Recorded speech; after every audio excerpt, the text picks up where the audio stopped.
What is up?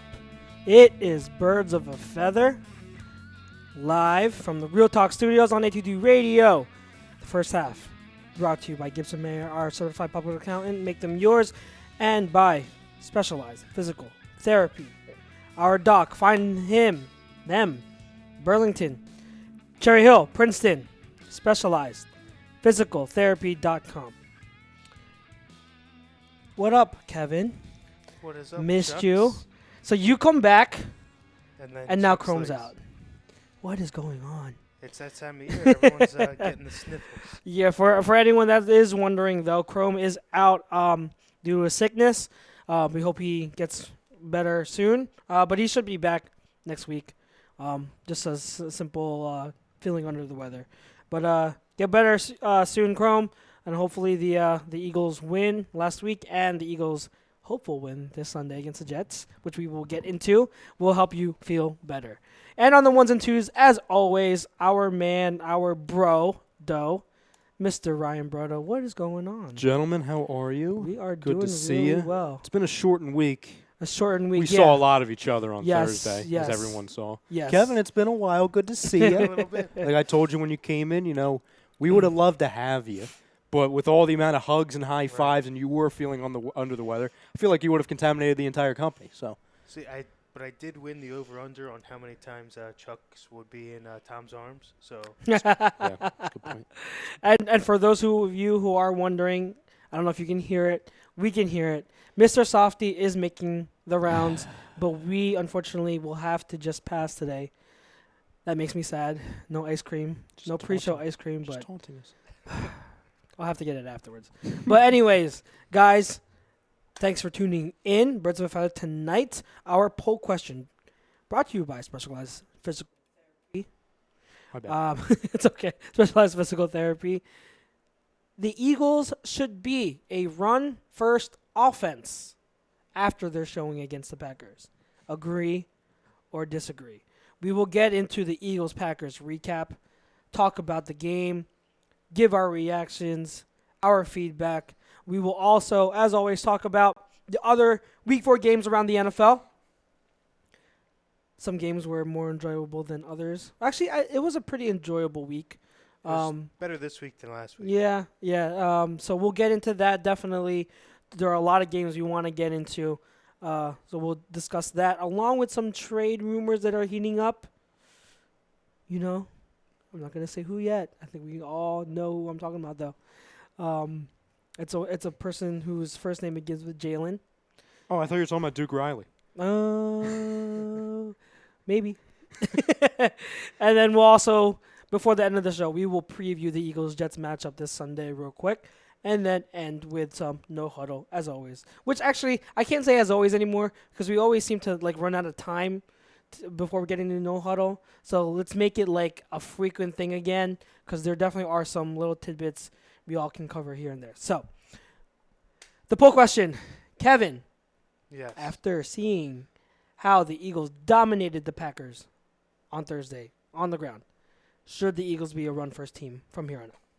I said yes to this from the get-go to a point at the beginning of the season that they should be a run first or look to the run first out of RPOs from the get-go. Being that both of your running backs, well, all of them really, if you count Sproles and Clement in there, they can all catch out of the backfield. So why not look that way? And which obviously if you start to run first, draws your defense in up to the line, and then having guys like D-Jax, Aguilar, Alshon Jeffrey, you can beat them over the top. But if you never have that run opened up first and foremost, you never let that ever happen. So they need to do a lot more of what they did against the Packers in upcoming weeks. And I think looking ahead a little bit, I know we'll get into it, but this week coming up for you guys is going to be a great week to showcase that in an underperforming Jets team. You can actually, try out a little bit, almost like a practice, if you will. I don't want to go that far. They're still a football team. Don't want to take anything for granted, and let's not be that careless. But I hear what you're saying, Brodo. What do you think? To the poll question, no, absolutely not. Listen, We saw it in the, when we were live on the air, okay? It was refreshing seeing Carson, his role, I'm not going to say being limited, but he didn't have to be the hero that Doug tries to make him to be, as a lot of people want him to be. He was a facilitator. He used his weapons. Jordan Howard finally got the role that we all thought he needed and deserved, and we saw the results of that. I loved every part of the offensive game plan, 99% of it on Thursday. But is that going to make me think, we should just take the ball away from Mr. Wentz? First-round pick, number 2 overall pick, someone we traded up to get, MVP caliber quarterback in 2017. Very good last season playing under health. This season's been pretty good as well. Should we just take the ball away from him and give it to the running backs? Sometimes, yeah, when it's appropriate. But no, this is not where we need a game manager at quarterback. This isn't, we have Marcus Mariota. This isn't, we have Jacoby Brissett. We have a top 5 to top 7 caliber quarterback in the league, ladies and gentlemen. So no, it's a passing league. It's not a run-first league. It works in spots, but no, this is a final disagree with the poll. Sorry. Ooh, my apologies. It's going to be a disagree from me. Yes. And I love running backs. I love the position. But I study it so much that I know that there are limitations to the running back position in terms of if you're a run-first team, there's only so much you can do. And I don't mean to take that away from the Cowboys and other teams that are a run-first team that utilize play action, and that's their philosophy. If you're gonna have that type of offense, you better have the defense to back it up, and that's perfectly fine. You can win games like that. Seattle did it before, so I'm not poo-pooing that, but that's not how this team works. We are not a run-first team. All right, this is we invested in a top pick in an elite quarterback in Carson Wentz. This offense, Doug Pederson, stems from the Andy Reid type of stuff, but it's tough to really get into. Like, Doug Pederson does come from Andy Reid's coaching tree. Absolutely, takes a lot of traits from him, but he's also branched off and made and evolved his system into his own, separate of what Andy Reid does. There are similarities, but there are now differences. I think that the game plan was perfect against the Packers. Absolutely perfect. Like, you couldn't have done any better. Like, I was preaching, if you follow me, like, before the game, I was preaching, hey, you have to run the ball, dominate. You have to run the ball in single back formation under center, not so much from shotgun all the time. And you have to run Jordan Howard between the tackles, run him downhill. Well, Doug Pederson might as well have just heard me the whole time saying that all week, because he pretty much did that. And I tweeted out numbers earlier this week. I'll try to get to them. But first, with Jordan Howard, after I watched the film and I charted a bunch of Jordan Howard and Miles Sanders runs, 15 carries, okay? 15 carries, 13 of them, the run design was between the tackles. 13. He only had 2 this week that were run designs outside of the tackles. That's how you run him. That is how you use Jordan Howard. Also, the Eagles on about, I think, it's roughly 40% of their runs, of their total runs, were under center. Thank you. All right, I have the numbers here. Miles Sanders, shotgun formation. He had 6 carries for 22 yards, 3.66 yards per carry. In single back formation with Carson Wentz under center, 5 carries, 50 yards, 10 yards per carry. Jordan Howard, carries in shotgun, 9 carries, 48 yards, 5.33 yards per carry, which is really good. Really good. But single back formation with Carson under center, 6 carries, 39 yards, 6.5 yards per carry. So even his numbers went up. When you have the running backs run from that formation with the quarterback under center. You mix that in a good amount. Like it helps the running backs get a better steam of momentum going forward in their runs. It's easier for them to attack their assigned running lanes and get those holes. And it's easier for them to get that burst because they're going downhill. They're going instead of going side to side or stopping and then you know what I'm saying? Like it's not running from shotgun is going to be a staple of this offense. We're going to keep running from shotgun. I'm not saying take that out. I'm not saying take that out of the offense because it's not going to happen. A big part of our offense is the RPO offense. So these shotgun runs, outside zone runs with some man concepts here and there are going to always be part of the offense. However, you have to mix it up, and that's what Doug did.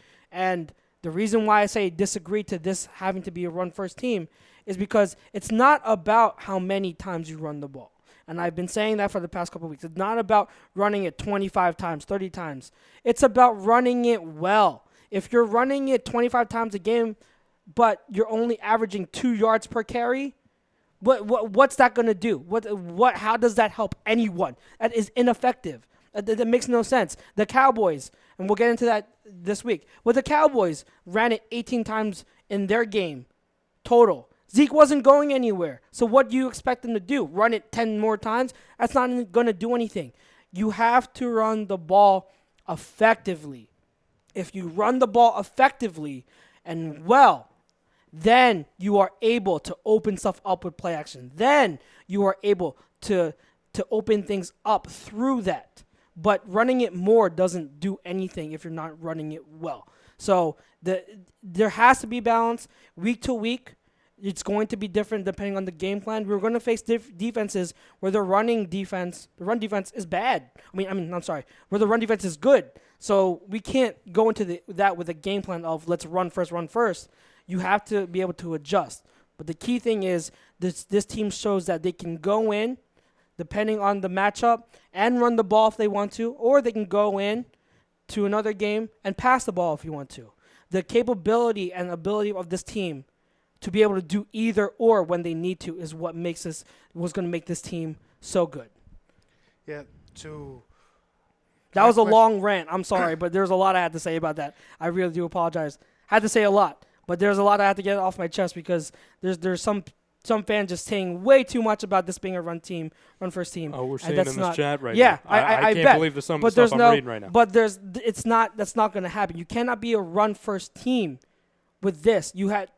And just because you're a run first team doesn't mean it's not saying take the ball out of the running back's hands and never run. No, we're just saying that when it comes down to it, this offense is going to be centered around Carson Wentz and what he does. And when you have to run the ball, then absolutely run it. But our identity is not going to be about running the ball week in and week out. Our identity is going to be about Carson Wentz and Doug Pederson game planning. It's more like with your Patriots.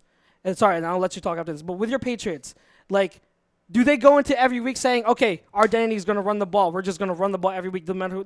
That's not what they do. The genius about quarter to quarter. Yes, quarter to quarter, week to week. The great teams are able to beat you multiple ways. That's what makes them so dangerous. So you can't say that this team is week in week out going to be a run first team. They're going to be they're a team. If all is perfect, we are going to want this team to be a team that can beat you in any way they can. Any possible way they can, they're going to beat you, whether it be through the ground or through the air. It's not going to be one specific area. So my question would be then is, looking at last week compared to the first 2 weeks, would you agree that there needs to be more run than what they have been doing? Maybe not run first, but knowing that now, looking at last week, if you can run effectively, should you give your offense a chance to try No, to? it's about, I think the number of times we've been running in general. Could we have run it a little bit more in the past few weeks? Yeah, and should we have run it in better, with Jordan Howard in certain situations? Yeah, I've been saying that. They weren't using Jordan Howard in short yardage situations nearly enough that they should have been, and that was foolish. However, my thing has always been it's not about running it more, it's about running it well. And against the Falcons, against the Lions, you were not running the ball well. So why stick with something like they were still running the ball throughout the 3 quarters, but when it got to the fourth quarter, like what are you gonna do? You're in a tight game. You're behind. You can't just run the ball if it's not working. If you're averaging 2 yards per carry, you're gonna keep running the ball and you're gonna get it's gonna be what? 1st and 10, 2nd and 8, 3rd and 6, 4th and 4. That's what you're gonna do. Like it's not gonna work. It's not gonna work. You got to get to these comments. You got to get to the freaking comments. All You want me to right, read all them? You want me to read them? You read them. You got to get to the freaking comments. Okay. I can't. I love everyone. I love everyone. Not everyone. I love everyone. I can't believe what I'm reading right now. I can't believe it. And you have a grin because you know exactly what I'm talking about. Let me start from the beginning. So sorry to anybody who said at the very beginning the Facebook continued to move. Tom said, "What's up?" Clay checked in earlier. Frank Vespi said, "Hey, yo, sorry to bother you at work. I disagree with the poll, but I'm looking forward to a win against the Jets." Let's see here. Chrome said, "Poll question, absolutely not. They definitely need to balance more, but it's a passing lead. They need to continue to do that more," I think he's saying. Jake Friel says, "What's up, boys?" To the poll question, I disagree. Mike Parker. What's up, Mike Parker? He says, "Agree, but it should vary on opponent." Correct. Clay Ferguson, "I think the play calling should go with the flow of the game." Agreed. Bill agreeing with something you said, Kev. He says, "Yes, Kev, 100% that creates the big play," and then he tagged Tom. That's running first. Running first in situations where you should run first and getting the defense to come up to the line and open up over top. Clay says, "Carson just does better with more balanced approach to play calling." Yeah, because anybody's going to do better because if you get more or less of a workload and more where it fits, it's going to do better for anybody. It's not just a Carson thing. You know what I mean? Tom Brady's going to have that. Patrick Mahomes, your job's going to be easier if you can facilitate more. Right. That's why we call it teamwork here. You know what I'm saying? Like, it's going to be easier for someone to do 50% of the work or 60% of the work as opposed to 99% of the work. You don't want You know what I somebody mean? throwing the ball 50 times No. if it's only 20 completions. If the game needs it, sure. But what game needs that? You always want to go in with balance, okay? It's not like us saying it should not be run first isn't saying like, oh, let's be like Andy Reid and pass the ball 70% of the time. And I think that's where people are getting lost here. It's not balanced in this league. The ratio is 60-40 or 55-45. Yes. That is balance. Okay, that's balance. Okay, but you're still passing more because it is a passing league, but also that's just more efficient way of offense today. It just is. But I'm not ignoring the importance of a running game because it's absolutely 1,000%. Of all people, you know the importance of a running game. It's very important. I'm not saying abandon the run and only run 10 times a game. I'm saying it's not about – people need to stop looking at the number of times you run because, looking at the box score and saying, oh, they ran 30 times a game, of course they're going to win, and they won. Well, what about the fact that the passing offense, got the team a huge lead in the first half all the way up to the fourth quarter, and then they ran the ball a ton in the fourth quarter, leading to the number of runs that they had. That, of course, the stuff like that is why stats can be very misleading. Because just because the stats say when you run the ball 25 plus more times a game, you win. Well, of course, because you're running the ball out at the end of the game when you already have a lead. So you can't take those numbers as is. You have to look deeper. Like, you have to run the ball well. You have to run the ball well, and you have to have balance. But it cannot be like week in, week out, I'm running the ball 30 times a game no matter what, and that's it. I don't care if I'm facing the best run defense in the league. I'm running the ball 30 times a game. I don't care if I'm averaging 2 yards a carry. I'm running the ball. That doesn't, like, if I'll go back to this Eagles-Packers game. If the Packers just abandoned the run and stopped running the ball and just passed all of their plays, they would have won that game. Straight square. They were hurting their chances by trying to run the ball. They could not be stopped. We could not stop them passing until it got to the red zone late. But my point is, if they just kept passing the ball, our defense wasn't stopping them. Our defense was not stopping Aaron Rodgers in that passing game. But they decided to run the ball more. So when you're running the ball, you're not running the ball well. What the hell is the point? Mike Parker says facilitating doesn't do anything for my fantasy team. Andy Ritter says, my dudes, have a great show. I'm not sure how to answer the poll question. Brodo, pick for me. Okay, Andy, I disagree with the poll. Disagree with the poll. Clay Ferguson, Brodo, no one is saying take the ball out of Wentz's hands. I'm not saying anyone's going on Twitter and saying that, Clay. But if you just go by context clues, if you're running the ball more, who is doing less of a work? Carson Wentz. Because Carson Wentz, his job is let me just, hey, Chucks, let me just ask you a question. And I love Clay. I love him. Is it Carson Wentz's job? Is he a running back or does he throw the ball? He throws the ball. Who, Carson? Yeah, he throws the ball. He throws. So if you're running the ball more, what are we doing less of? Passing the ball, right? So you're taking the ball out of whose hands? Carson's. Okay. I'm just checking. I'm just saying if we're all locked in, that's all. No, I'm not saying take the ball out of Carson's hands, Clay. My point is, every game, the game plan varies. The stubbornness, we all love Doug Pederson here, but we can all say honestly that Doug Pederson at times, especially in the early weeks of a season, he displays kind of a stubbornness of going away. Like we saw this with LeGarrette Blount in 2017. Yes. We didn't see LeGarrette Blount until week 4 against the Chargers. This same storyline with LeGarrette Blount was talked about in the same light as Jordan Howard. It's the same thing. Week 2, he didn't get a carry against the Chiefs. Not one single carry. We barely saw him against the Skins. And we all blasted him for him. Rightfully so. And the year before, he led the league in rushing touchdowns. Yes. So we have to compare things here. We love Doug, but we are also talking about what we've seen. It's trended. You know what I'm saying? Mm-hmm. We also have Bill says, guess you didn't watch the Jaguars game. Come from behind win when they started running Fournette in the second half. Bill, this is a different – you're talking about Leonard Fournette in the Jaguars. How does that apply to the Philadelphia Eagles and Jordan Howard and Miles Sanders? I think he's saying Minshew is Carson Wentz now. That's what he's saying, right? Okay. Right? That's what because he's saying that Minshew is as good as Carson Wentz. Bill says exactly. He does have a sweet mustache. Bill was replying to when Clay was saying to me about Wentz taking the ball out of Wentz's hands. Bill says exactly what don't people get. What don't I get, Bill? You tell me. Let's see here. Ralph Delavecchio says, I want Ramsey. Yeah, don't we all? We'll get to that. Don't worry. He also says, so a first and a second couldn't get it done for Ramsey. So give him 2 firsts and a second. Yeah, that's fine. Parker says, I just think it's a game plan that needs to be adjusted game by game. Go at defense's weaknesses. Correct. That's the correct answer, Mr. Parker. And he says, I only agree with the poll because we ran the ball great and we got to win. Yeah, and it works for that game. Yeah. Bill says Dallas would have won. See, this is just, Bill, you're wrong here. He says Dallas would have won the game if they didn't give up on Elliott. No, they would have won the game if the secondary didn't lock up Amari Cooper. You didn't win the game because you couldn't get the ball to Amari Cooper. Bill, come on. He gave up on Elliott.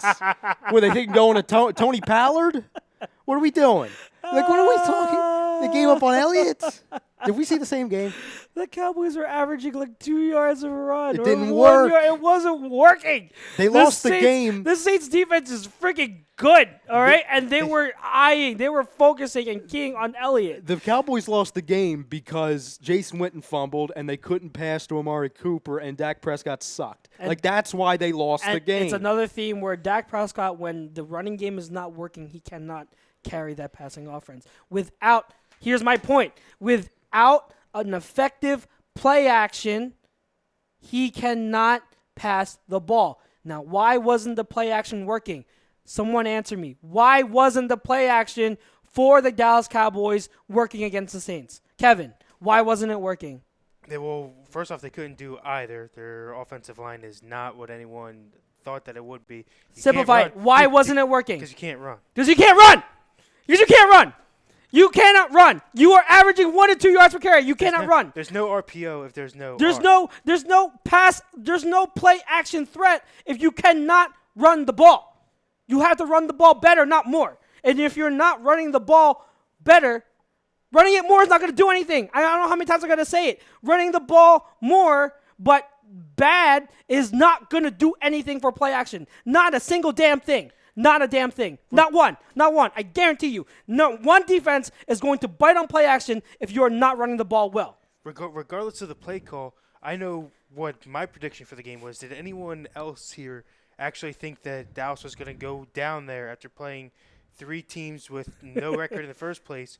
You go down there into the loudest stadium, and regardless of having Breeze or not, that's a top 5 offense and a top 10 defense, regardless, especially going down to New Orleans and playing the loudest stadium in the league.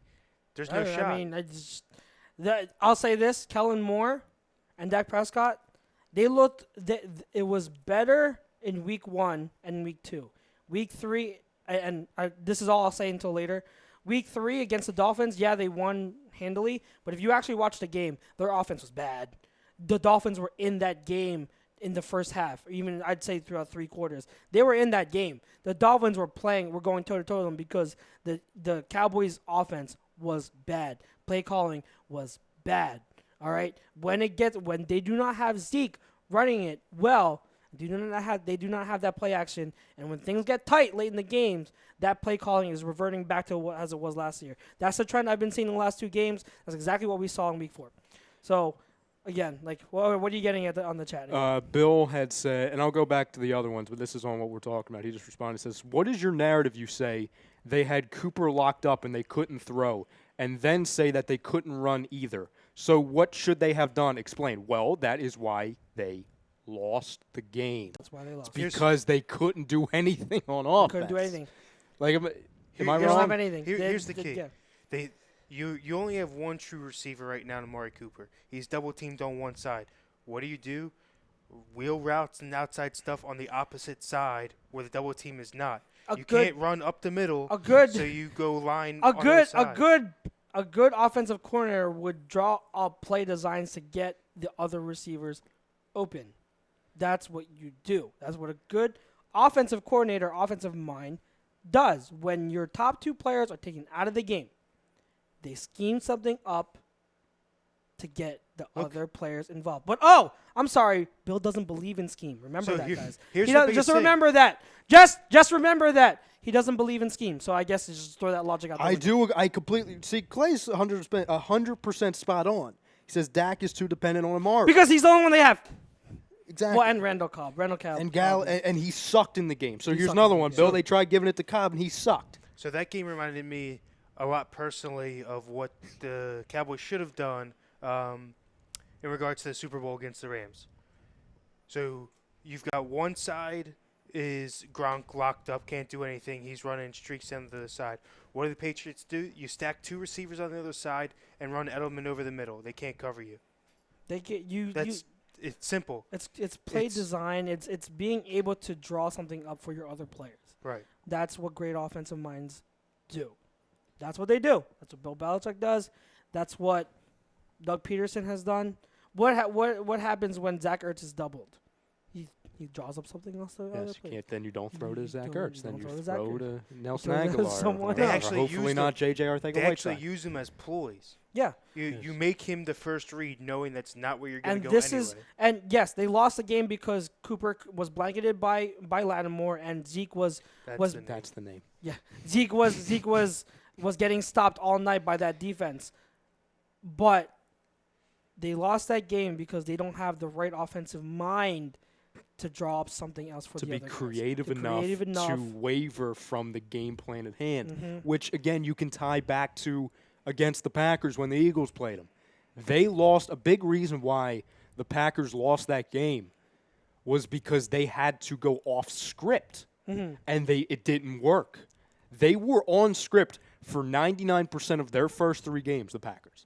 They were forced to go off script because they couldn't run the football. It's because Devontae Adams got hurt late in the game.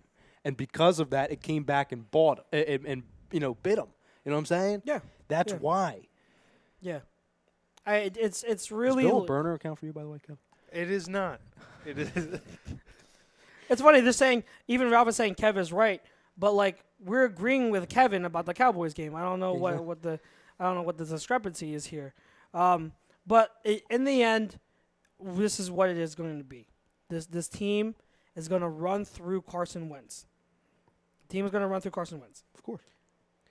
But you've got to be able to just have an offense.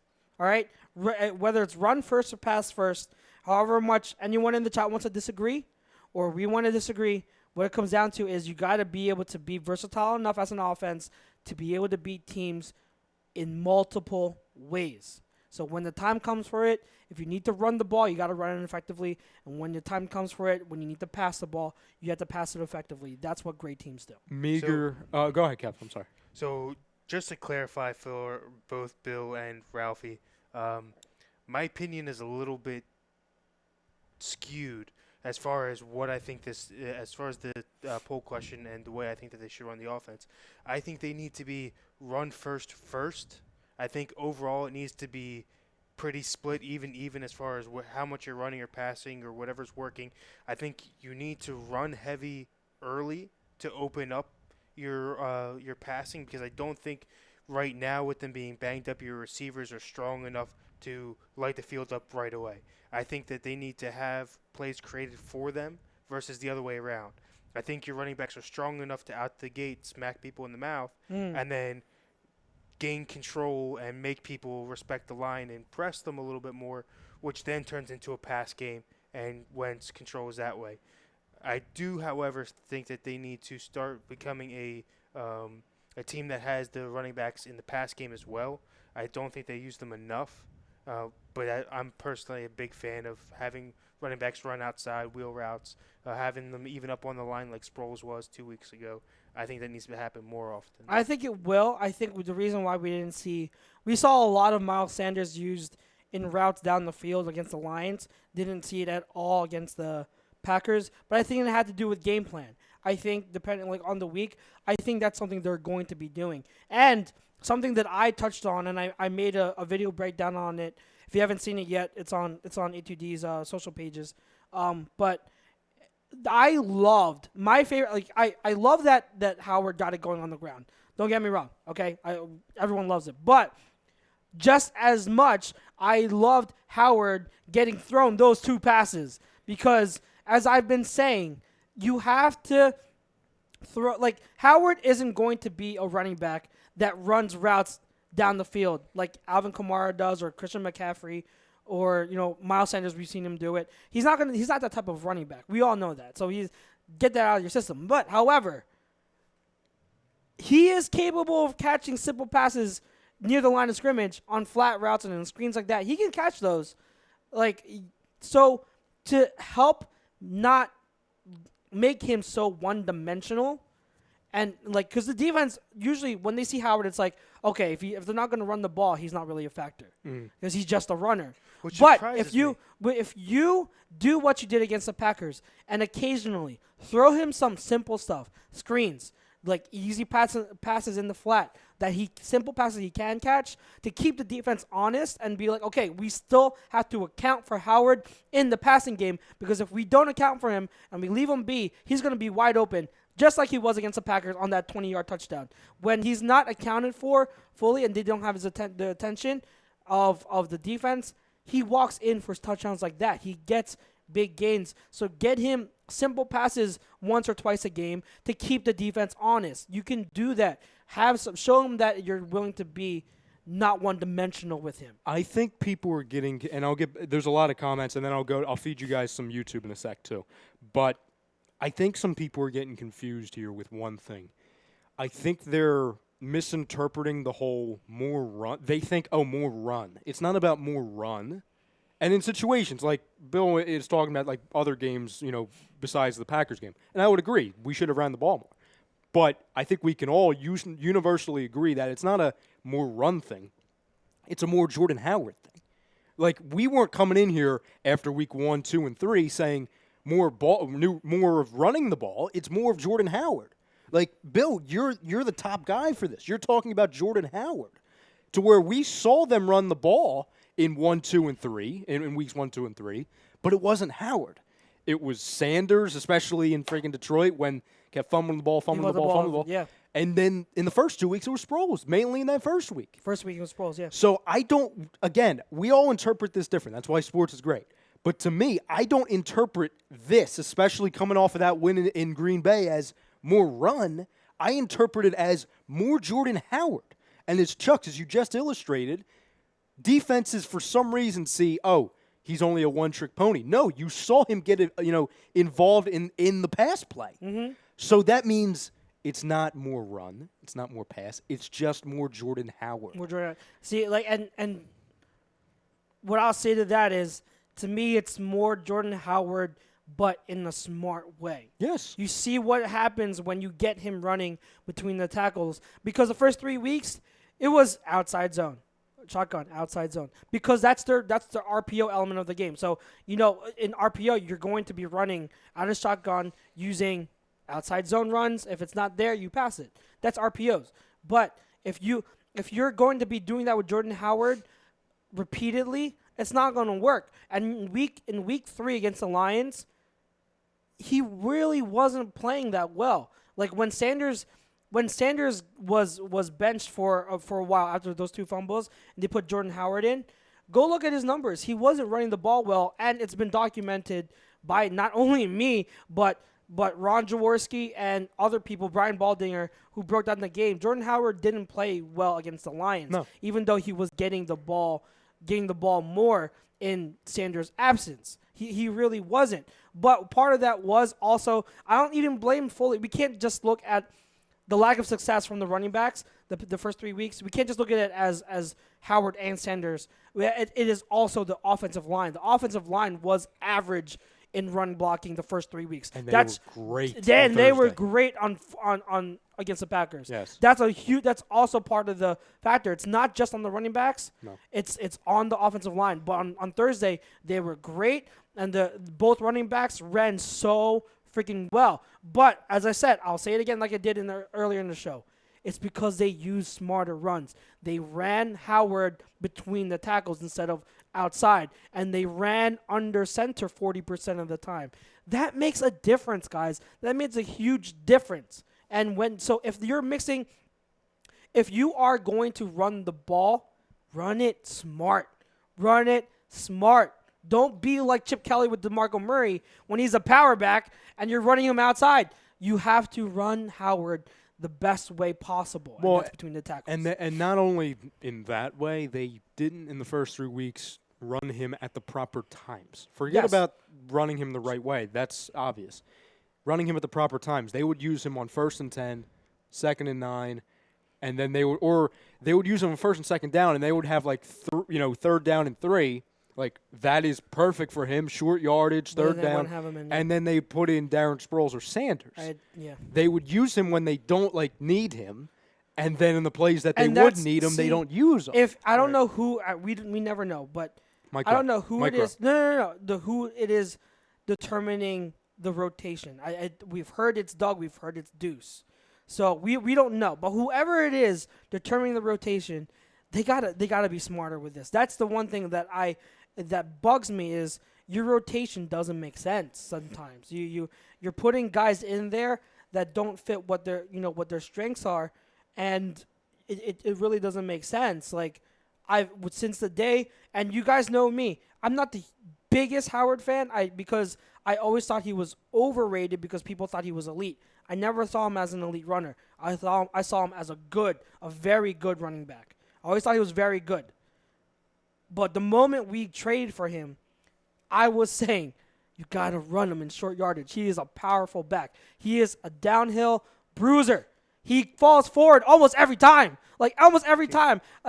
Studying all his film, I don't remember a run where he didn't fall forward. He always falls forward. That's awesome. So when you need those tough yards, put Howard in there. He will fall forward. He will get you a consistent 3 to 4 yards.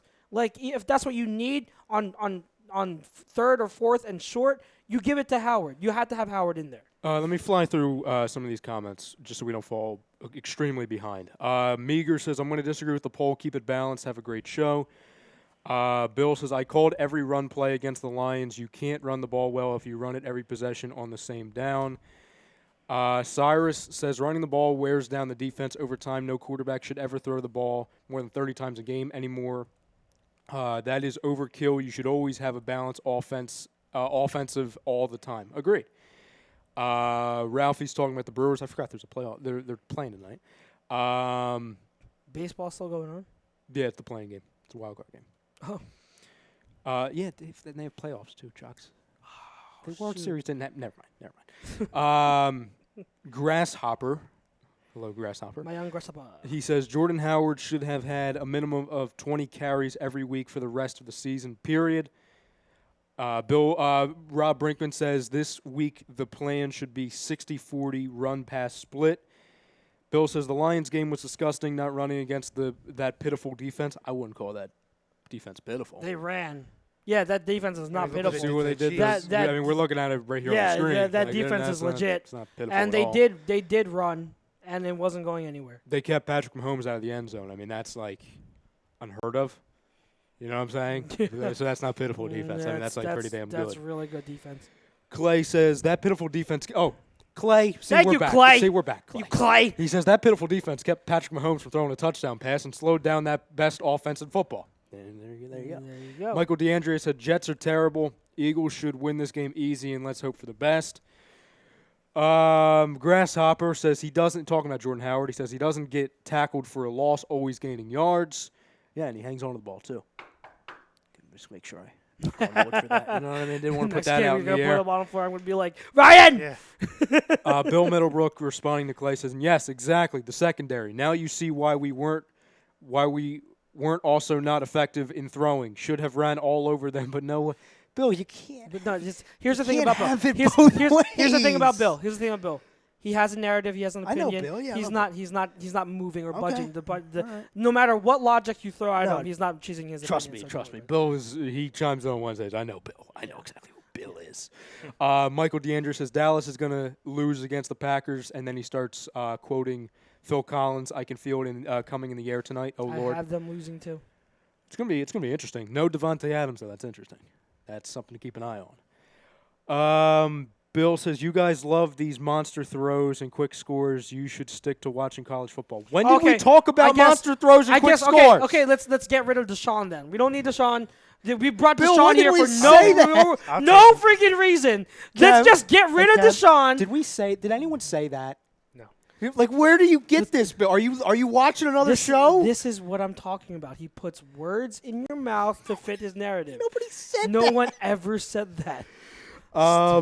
And then Bill says, "Oh, Mahomes are." I don't know what you're saying right now. Yeah. I'm gonna go to. Oh, Dion. Hi, Dion. Here we go. What Save up, me, Dion? Says against the Jets team, there is no way they shouldn't focus on the run first first and foremost. I'll say this about the Jets. They can focus on the run. They can focus on the pass. There's no reason the Jets defense in any way should be able to stop the Eagles offense in any manner, run or pass. The Eagles offense should be able to have their way in both areas. It's not about run or pass.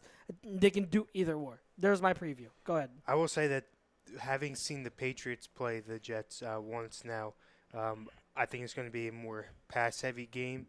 The Patriots didn't really do anything on the ground. Granted, both of their running backs did well, but they caught out of the backfield. It wasn't running. So I disagree there in saying that they should run all over them because I don't see that happening. I think Wentz is going to put 300 up in the air. Ooh, you Personally. hear that? Michael DeAndre says Tyron Smith isn't playing for Dallas, and Yep. then Ralph says I love Deshaun. I love Deshaun. YouTube, what's up, YouTube? Sheldon Brown, the Sheldon Brown, says, sup, guys, long time. Sheldon also says, this was around the same time we started running the ball effectively. Here we go. Same thing. I said this earlier. This is around the same time we started running the ball effectively in 2017 after the Chiefs game. Correct. That's when Doug realized we had an effective back in LeGarrette Blount. Now deja vu again this year. Come on, Doug. Exactly. There you go, Sheldon. Bryce Blackwell. Yo, A2DU Radio. What's up? What up, Bryce? Says to you. Says hello to you, Chucks. He says let's get to the Jets. We definitely can run when it's time for it. John DeCasanova says I heard we offered a first and second for Ramsey and got denied. 2 firsts and Sydney, and let's call it a day. 2 firsts and a second. Let's do it. I'll start with a 2 seconds and 2 firsts and Let's and do a it. fourth, and then we'll move from there. But Can you really throw Sydney out there anymore? Knowing if that's the deal breaker, I'm adding Sidney Jones. I'm adding 2 firsts a second, and Sydney. If they say that's the only way, if you've already gone down any other route, then Yeah. I see I'll drive yes. to the airport. Yeah. But that's the last thing I'm showing my hand to be, knowing. Oh yeah, that's the last. the Like injury issues. you're trying not to give up any players because as I was telling this to Pete and Tom, Pete, by the way, from Philly Sports Guys on Fridays, catch them, and Aaron. I was telling them that if you give up a player, especially a core player, like because there was that silly rumor, that fake rumor that Ertz was offered in the package. That's total BS. There's no way. You don't offer one of the players, especially a core player, because you want to upgrade with Ramsey, but what are you upgrading if you're also subtracting from another area, especially an area of strength? That's why so I'm all like about picks. you're not. It's all about picks. Like you can't give up players who are going to be important to this team. And regardless of how you feel about Sydney, the truth is he's been one of the better corners the first 3 weeks. Now he gave up that long pass to Devontae Adams in the beginning of the game, and they got hurt, so that doesn't look good on his part. But him and Maddox in the first 3 weeks were the best corners we had, and we're playing solid. So I would try my best not to give. I agree with you. Try my best not to give up Sydney. But then if that's a deal breaker, you do obviously throw in Sydney. Bill replying to when we were asking when in the world we talked about big plays, over-the-top plays, quick scores, he says in all capitals, you both disagreed with the poll and said the offense goes through Wentz. Rewind, #replay talk. How does You're out of your disagreeing- freaking mind. How does that Holy translate crap. to talk, loving? Talk about jumping to freaking extremes. It's like, oh, like who would you rather have, this player or this player? Oh, I'd rather have player A. Oh, so you hate player B? that kind of freaking assumptions and jumping to extreme thing is like so annoying. Bill, let me ask you this, okay? And I love you, Bill. If you want to talk about replay talk, okay, #replay talk. Go back and replay it and find the clip of either Chuck's Kevin or I saying, quote, we love the big plays, we love the quick throws. Like, when did we say that verbatim? Oh, that's right. We didn't. We didn't. Go watch the tape because the tape doesn't lie. Sheldon says games still could be won running the ball, guys. Agreed. We And have to did get that. into the habit of tiring out opposing defenses, pounding the rock to set up the pass. Agreed. Making it easier for opposing defenses to stay honest. Agreed. None of that we disagree with. But here's the thing. Like, I'm going to say it again for the millionth time. If you're running the ball numerous times and you're only getting 1 or 2 yards a gain, what's that going to do? What does that do? It does nothing! It does nothing! Nothing! It does jack squat! Careful on the table. Sorry, It's it nice does jack squat if you cannot run the ball successfully. Well, I think the issue is if you can't run the ball successfully or effectively, then in hindsight you also can't pass the ball as well as your team really can, because no one will be afraid of it. They know what you're going to do. But I don't have to, one-dimensional. right. But here's the thing: not all the time, because if you have a guy, what happened? What because just the happened case- against the Packers? Aaron Rodgers on every pass play was getting yards. If they had just passed the ball all the time instead of trying to run it here and there, they would have won the game. I guarantee. The difference. Guarantee it. The difference is the play call. It's having the coach that can see that and say, hey, we have to pass because our run's not working. We need to open the playbook up to disguise our pass. That way it's not as obvious of what we're doing if But that's our only play. You can still have an effective passing game if your schemes and designs and your players are good enough, regardless That's of what what I'm saying. regardless of what the defense does. It has nothing to do with the run. It seriously does not have anything to do with the run. If you're not running the ball effectively, you are not going to have success running it more. You have to pass the ball. You have to pass the ball. A couple more things over here on Facebook. Clay talking about the Jets game, says Jets with a bevy of injuries and are coached by Adam Gase, so that's another handicap for the Jets. Yeah. Michael DeAndrea says Wentz is Mr. Third Down, the money down. Bill says no way, not Sydney. Clay says Jags aren't going to trade Ramsey unless it's a king's ransom. The Jags essentially have leverage with team for at least 4 more seasons. Michael DeAndrea says, so how would it work out offering 2 firsts and still having to pay him? Well, that's for Howie to worry about. That's not for us to You worry still about. pay. You pay him. Yeah, we pay him. That's fine. Bill says take one away to get one. Makes no sense. I think he was talking to you, Chuck. Jeff, go We ahead, agreed Bill. with that. Yeah, that's something we actually agreed on. You don't give up a player and weaken an area of your team to get another player. There's no point. It has to be picks. Jeff going at Bill says they also, talking about us, they also considered a balanced offense 60-40, 60 passing, 40 rushing, which makes 100% sense. Carson touches the ball every play. Take a break, man. Appreciate you, Jeff. Michael DeAndrea says Ramsey doesn't want to play for Jacksonville. He doesn't. Wouldn't be surprised if he doesn't play this weekend either. Bill says Kev agreed with the poll. He's good. Oh, yeah, I forgot about that. Clay says he doesn't want to play for Tom Coughlin. Michael DeAndrea says, did you hear Troy Aikman say, not sure if I have ever seen such big holes opening for running backs. Clay says, Michael DeAndrea, hopefully not for long, talking about whether or not Coughlin is going to be there for very long.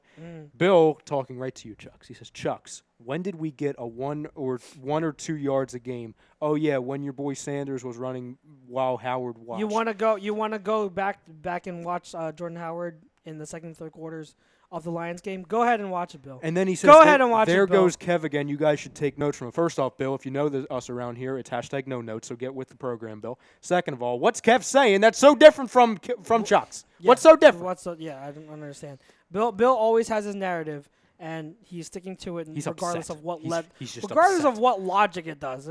You throw logic, and I could literally say, okay, Bill, I agree with you, and he would still argue against me as if I was disagreeing with him. He doesn't hear anything.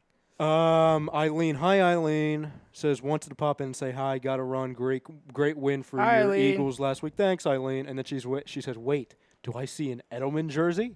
Yes, you do. Dion says, if we can get Ramsey, I'll take Chris Harris. If we can't get Ramsey, I'll take Chris Harris from Denver. 4-time Pro Bowler, all pro. Yes, he's older, but a baller. Thoughts? Completely agree, Yeah. Dion. Completely agree. Chris Harris, Xavier Howard, Adoree Jackson. Those are the three those are 3 consolation prizes if you don't get Ramsey that you should look into. I'm almost tempted to refer to our rankings list from the Real Talk group. Pull that up when you get a sec. I don't know if I can find It'll be in it. your notifications. Oh my God. Alexis so many Hernandez says Jags are not really trying to let Ramsey go. Let's be honest. Clay agreeing with that, and then Bill says, "Still love you guys. Still love you too, Bill. Just very upset with you right now. That's all. You know, we're fighting. We're in an argument right now. Not you and Kevin. You guys are fine. I don't even know what I did though. No, You know what's funny too? I don't know. Bill, Usually he's coming after you. Yeah, too. that's what I was about to say. Usually he's coming after Kevin. He's I like, think it's It's a weird week. I think it's the jersey. I think I'm not wearing red this week. oh my God. Bryce says, definitely don't run first. This league is a passing league. Agreed, Bryce. Sheldon Brown says, we just got to be creative with our offensive schemes to keep defenses on their heels. We just got to be effective running the offense and executing. That's all. Got to be disciplined play by play. Philly 0024 says, we need to run under center more rather than shotgun because you can set up the play action a lot easier, and play actions always are most effective when under center. Completely agree. Yep. Under center. Kay Young was talking about Jalen Ramsey. North Dakota Mama. This is interesting. I don't know. I didn't see this, but I'm going to trust her. She says, Pederson pretty much admitted on his one-on-one this week that Carson took his bad play calling and changed them into good plays. I did not hear that, but if that's true, that's interesting. It's very interesting. But also shows the value in having your quarterback being ready enough to have command in the offense, not having Jared Goff, who's literally talking through a walkie-talkie in the helmet. Or be able to in general. Yes. There's some teams that no matter the experience. I can't wait to get into Rams Bucks game. Philly 0024 says, I think we should utilize Howard and Sanders like the Saints did with Kamara and Ingram last year. Oh, that's what I've been saying. That's high praise, though. Yes, That's really yes. high praise. Well, we're not saying that they're on the same level. We're saying No, that I get it. the usage should be. I've been saying this Sure. since we Said got that them. We should be using them like that. Like Ingram is Howard. Use him as a primary ball carrier. Sanders is Kamara. Use him as a movable piece in the offense. Move around the formation as a receiver and runner. It works so well. Oh, my God. What is Greg doing? Is that a cat emoji? Go up further. Oh, what happened? Join. Oh, my God. I'm not going to read it. All right. Oh, all my right. God. All right, Eileen. All right. Okay. Thanks for letting us know. I'll put that in the notes. # no notes. I'll let everyone know. Cool P19 says same thing with the red zone defense. NX750 Gaming says nobody wants any of our corners after the way they're playing. Well, especially because like 90% of them are also hurt too. They're hurt. Yeah. Cool P19 says red zone defense started to clamp down on offenses around this time too. DeAndre Richardson's WTF Pat jersey in here. Nah, that's not right. He's a Patriots guy. He's a and Patriots listen. And he's a good I'll hang Patriots. one up Yes. if you want. No, he's not a He's a- crumb. He's not a crumb. He's not a crumb. And also, DeAndre, I don't know if you were watching us back when we won the Super Bowl, but we did have a Brady jersey in here, which led to us winning a Super Bowl. So it's kind of that, we want to have some success in the room, but not all of it. You know what I mean? Mm-hmm. Yeah, I mean, you do have a cheater in there that's displayed on You your got to be a body little right bit more specific. now. Performance-enhancing cheater? Yes. Oh, that's right. Yeah, there's a lot of cheaters up there in Yeah. New England, so I got to be very specific. Daryl says our defensive line needs to pressure the quarterback more. Cassius Cliff says, fellas, what it do? What's up, Cassius? And then finally, before we had to break, Philly 0024 says, think I saw a stat defensive line is 10th in pressures. IDK, I don't know how, LOL, but they've been getting better in pressures. Thing is, the number one read for offenses are almost always open in 2 to 3 seconds. No time for D-line. 100% correct when it comes to the Packers game. 100% correct. And then DeAndre says, okay, all right, I get it. Talking about the Patriots stuff. Yeah. Want me to read a couple more comments before we go to break? You Yeah, want to go head ahead. to break now? Yeah, read a couple. And then no, all good, Eileen. She says, my apologies, sorry. No, listen, we didn't know you get down like that. It's all right. It's cool. We got it. It's fine. Everything's fine. No worries. Alexis saying, I like Trey Waynes. DeAndrea says, might not have a choice soon. I think he was talking about whether or not the Jags are going to be able to keep Ramsey. Alexis Hernandez says, or how about the other corner from the Dolphins? I think she's talking about, they're talking Xavier about Howard. Xavier Howard. Yep. Also wondering how old Harris Jr. is. I think he's around 30, right? Close to it. Eileen says, good night, gentlemen. Good night, Eileen. Good Dion night, says, Eileen. guys, I don't remember thanking the station for recognizing and blessing me as a top fan. Thank you. That means a lot to me. Thank you so much. Dion, first of all, you're Love giving you, us too much Dion. credit. That's a Facebook thing, but we'll take the credit. But no, Dion, we thank you because in order for Facebook to recognize you as a top fan, you kind of constantly be locked in. And Dion is. He has been for years.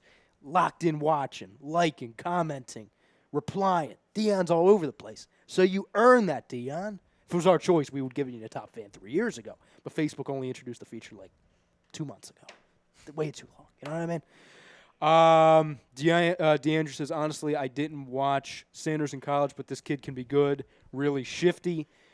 Greg says, Eileen, don't ever apologize. These guys are just cowards who won't read the comments. Greg, have you gone deaf and or blind? I just read 6 of them, Greg. Ignore Greg. Do you want me to not read yours, Ignore Greg? Ignore Greg. Okay? Greg, you're literally on the other side of the wall. I know exactly where you're at. We know where you live. Yes, literally. Clay says Eagles fan base is getting salty because the Jags won't give them the toy they want. I wouldn't say salty. We're just getting impatient. But we do have other options. Okay? We'll just take our business elsewhere, Yes. Clay. It's like walking Clay. on Christmas morning. You see the present there, all wrapped under the He's tree. right there. He's trying to get to us, too. Yeah. Saying, oh, my wife's pregnant. I got the sniffles. I got the back. Oh, my Yeah, God. he's doing everything he can to get away. All right, so we're going to go to break, guys, but please do not go anywhere. We have a lot to cover still. We're going to wrap up our recap of Eagles-Packers on the other side, plus get into some NFL Week 4. Week 4? Week 4. 4. NFL Week 4 games and news. 4! And then preview Eagles-Jets. So don't go anywhere. I want to see all you guys back here for the second half. But the first half was brought to you by Specialized Physical Therapy, Contact Our Doc, and by Gibson Mayer LLC. Guys, we will be back in a few minutes. I promise our breaks are quick. We will be right back. Do not go anywhere. I implore you. come back. We'll be back. Don't scare him, Chucks.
We are back.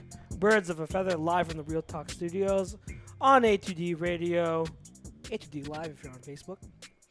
The second half brought to you by Gibson Mayer LLC, our certified public accountant. Make them yours, GibsonMayer.com. And our poll question presented by our doc, Paul Vidal, All Specialized Physical Therapy LLC, specializedphysicaltherapy.com. Our poll question was, the Eagles should be a run-first team now. Agree or disagree?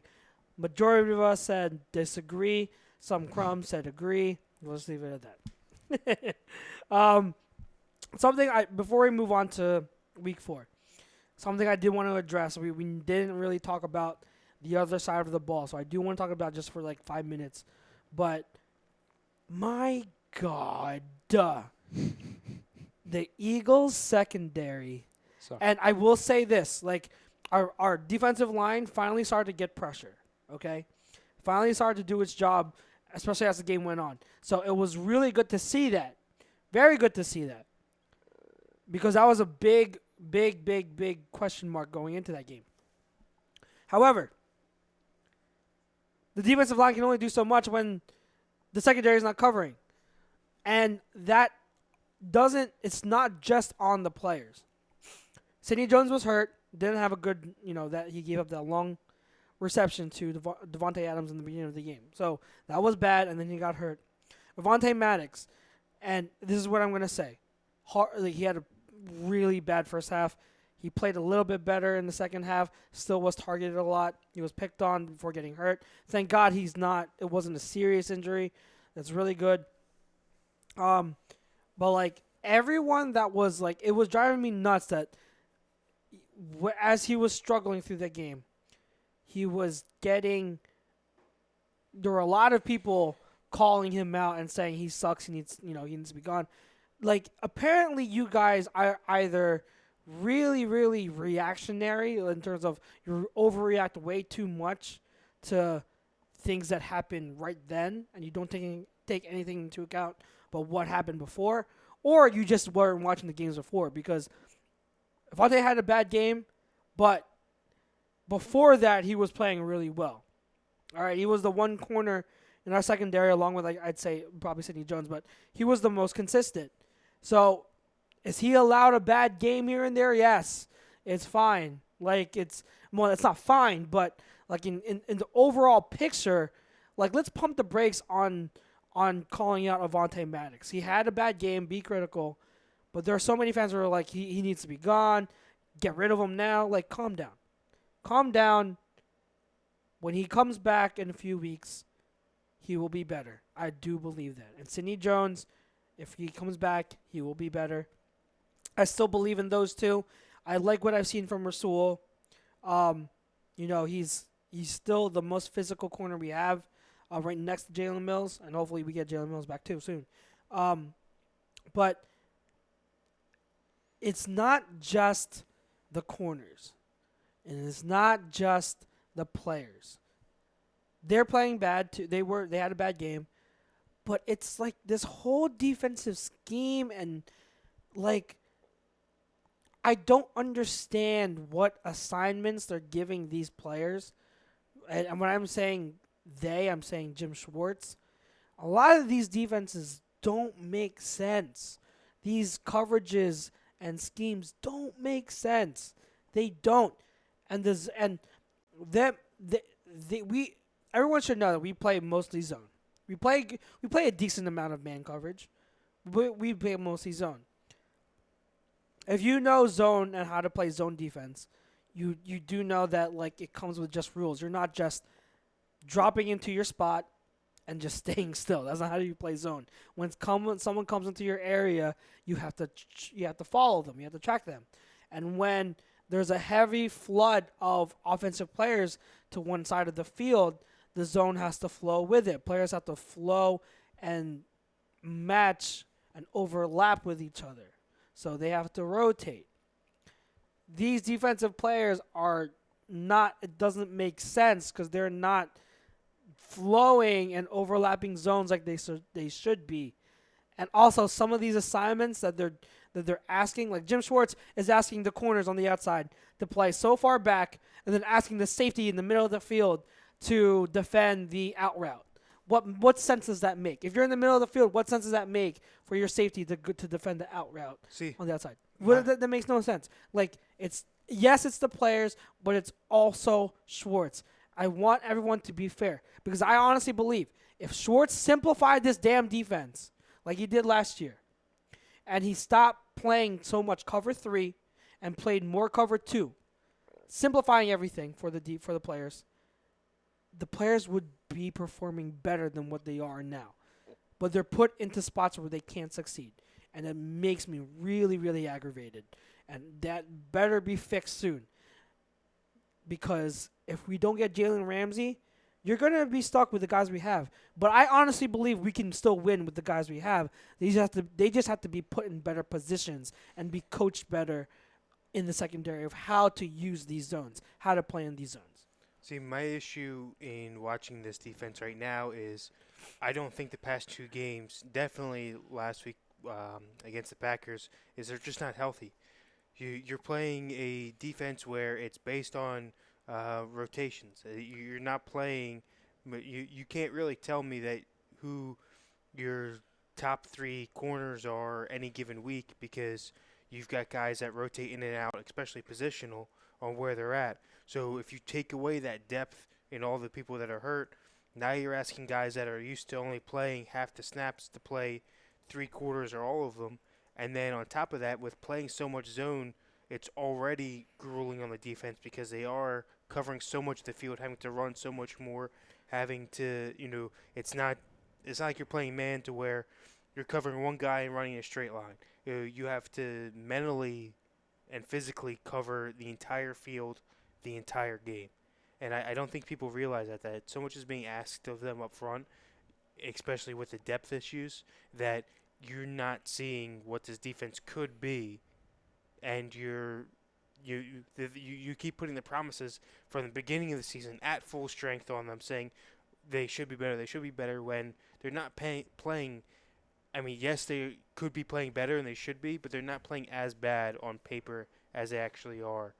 Given the circumstances. Well, I think I disagree with the it's running more kind of thing because when you are playing man-to-man, you literally have to stay man-to-man with your guy. So you're running literally like nonstop pretty much when you're playing man-to-man against a receiver. When you're playing zone, it's a lot of running still, but it's more so you're in an area. You have an assigned area. And I'm not saying there is no running involved. There definitely is, but I meant more on the mental side attached to it. If you're playing man to man, I know that I got to keep it in front of me. I know that all I have to do is I don't have to think with my feet. If I'm playing zone, I have to think first, then run, and then it causes you to let gaps if you have to keep doing. Here's the thing, though. Knowing our personnel, there is not a single player in our secondary that can consistently cover a guy man to man. There's no one. And I'm a big Avonte Maddox and Sidney Jones guy, but they cannot consistently cover a guy man-to-man, especially the ones that are elite wide receivers in this game. They just can't. That's not – they cannot do that. They can't cover across the field man-to-man. Now, can they play certain zones and certain assignments, certain areas? Yeah, they can, but, again, that's why playing zone is important and learning how to properly play those zones and how to overlap your area, how to properly flow to the right side. And they're not doing that. They're playing horrible zone coverage right now. And they have to improve. That has to get better. And part of it is on Schwartz asking them to do these weird assignments, like I just said, these weird assignments that don't make any sense. Like, simplify it first.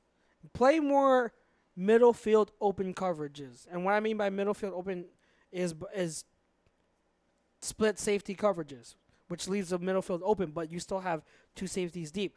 By having 2 safeties deep, and I was saying this on Birds of a Feather on Thursday, having 2 safeties deep, your corners can now play up. They can play press. They can play close to the line of scrimmage and not have to worry about bailing and having that deep third of the field that they have to cover. Because that's what Schwartz is asking them to do. He's asking them in cover 3 all the time to cover the deep third. You're in charge of this whole third of the field. So you have to cover everything. And that's why he plays soft, because he doesn't want to get beat deep. Well, when you play soft, no one's up playing press near the line of scrimmage. Put cover 2 up. Play your corners close to the line of scrimmage where they'll be more successful. Does that leave one less person in the box for run defense? Yes. But with the personnel that you do have, the type of line you have in linebackers, they play the run so well, you can sacrifice one more defender. You can sacrifice a good run here and there to help the bleeding, the never-ending bleeding of getting passed on constantly, not being able to stop the pass. Does that make sense? Like, you have to be able to take from one to prevent from losing so bad. Because you are giving up so much in the passing game. You cannot stop anyone. You have to patch that up. And you have to risk giving up a little bit more in the run game to be able to stop that. That's why you play more cover 2. I think it's simpler than that. I think you need an island. You need a guy that's like Jalen Ramsey, even if it's not him But what if you can't get it? Right now, we don't have that. That's my point. You need to make it. You need to. We know that. We know that. That's all we're saying. But if we can't, right now we don't. This is my point. As of right now, we don't have that. Right. So when you don't have that, what do? You play better coverages. You play smarter coverages. You need to have a guy that you can put on an island and play man one side and shift your safeties to cut the field literally in half. Where, okay, we know that there's only one guy out here.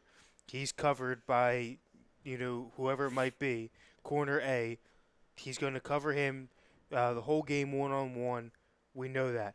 That pushes your safeties over to the other side of the field, which breaks that gap, and you don't have to sacrifice anybody at the middle. You can still play essentially the cover 2 or 3 on that other side and not have to worry about getting beat deep on one side. That eliminates having a third weak safety or a weak corner rather by having a guy on an island, being able to say, okay, you don't move from this assignment. This is it. Obviously, that's yes, 100% agree, and that's why we have to get Jalen Ramsey. We really need to get, if not Jalen Ramsey, a corner who is capable of that. Right. I 100% agree. And I guess that's what we're going into. We'll get into that now. We'll go around the league, and we'll start with the Jags. We'll start with the rumors of Jalen Ramsey. It was rumored that we offered, what was it, a first and a second? Or first and second for Jalen. He denied it. Correct. And I had said, and I think I said earlier in the show, and I'll reiterate it again, then give him 2 firsts and a second. Do it. Because you have to get Ramsey. And it's absolutely worth it because I get that it's a lot. And I was talking to someone on another group earlier today saying, that's you're getting rid of a lot of your future in order to get one player. But I kept telling him, listen, you're getting up draft picks, but the thing is, well, one, they're not even going to be high draft picks. They're going to be low draft picks, low, the bottom part of the first round. What are the chances that all of them, or even any of them, are going to be as good at their position, meaning the best at their position, the way Jalen Ramsey is at his? What are the chances of that? What are the chances of you hitting on every single one of them and all of them turning elite? Those draft picks that you're giving up, they're unknowns. No matter how and no matter how you want to spin it, no matter how you want to look at it, you can say, oh, but you could get this, you could get that, you could get a great player. All of that is could. You could. They're all unknowns. What's a known? A known is Jalen Ramsey is the best corner in the league right now. He's only 24. You get him, that is totally worth it, especially if you're in win now mode. You're in win now mode, you get Ramsey, you are absolutely back in the top of the conversation of Super Bowl favorite. And you need to do that. You're in win now mode. Forget all the draft picks. Get a guy like Jalen Ramsey. Give all that up. I am totally worth it. I'm on board. I think you need to do that. Here's my issue, and I'm not saying. Let me preface this by saying I'm not against getting Ramsey at all. I think that it's a necessary evil as far as trading future picks or even players if you throw them out there to get the best of the position. I'm okay with that. But playing devil's advocate, we talked about this before we went on air, is do you believe that going out and spending whatever it takes at this point to get Ramsey will instantly shoot you to where you need to be? Or can you turn those 2 first-round picks or whatever it takes to get them into a couple of later-round picks or a pick and a player and get 2 or 3 guys to make more of a rotational field or fill up a safety and a corner to help out more than just the one guy and pay less? Well, one, we don't need a safety. I'm good with our safeties. 2, could you? Maybe. But who's to say, like, unless you're going to tell me, like, the Broncos and the Dolphins simultaneously are willing to trade us both of their corners for what, for the equal price, for the same price as what we give it for just Ramsey, then I'd be like, all right, let's consider it. But the thing is, they're both not Ramsey, and there's no guarantee that both teams will be willing to do that. Like, to me, Ramsey is the best. He is there aren't a lot of corners that are playing right now like he is. You have Ramsey. I'd say Marcus Lattimore is up there. Darius Slay is up there. And I'm talking about like top tier. Stephon Gilmore is up there. Jair Alexander is entering that. So there are a handful of corners that are, I'd say, top tier. But none of them still, even though they're in that top tier, are as good as Ramsey. Ramsey is the best right now. With Ramsey, you get the closest thing to a lockdown corner in today's game. Does he get beat every once so often? Yeah, every corner gets beat. But like what he's able to do is lock down so many wide receivers and blanket them throughout the course of the game. And really, even the elite ones, DeAndre Hopkins, like all of those, he can really limit their impact on the game, which is huge. And doing that for the Eagles is absolutely worth it. And yes, I believe that Ramsey, if you get Ramsey, that impact will have a domino effect on the rest of the corners. Because exactly what you said, you get a guy who can shut down one side of the field or follow one wide receiver and blanket him, right? Well, now everyone else, the rest of the depth chart, moves down a notch. Now their assignments aren't like, okay, you're not asking Sidney Jones or Ronald Darby to guard the top wide receiver. Right. Now you're asking them to guard the second and third wide receiver or second and third target on the defense. Now they're falling into a much more suited role than what they had before. You're asking, I don't want to say less, but different and simpler. You make their jobs easier.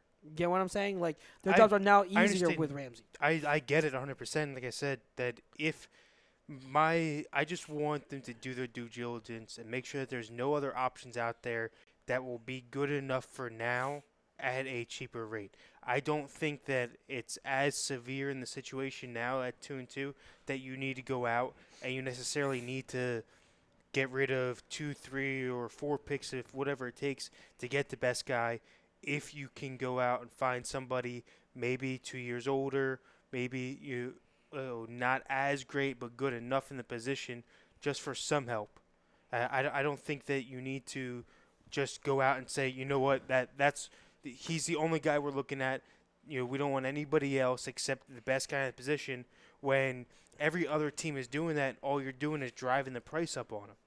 I get what you're saying. Like, I'm not opposed to getting someone else because they would all be upgrades, but to me, like, it's still worth it to get Ramsey because he's that elite.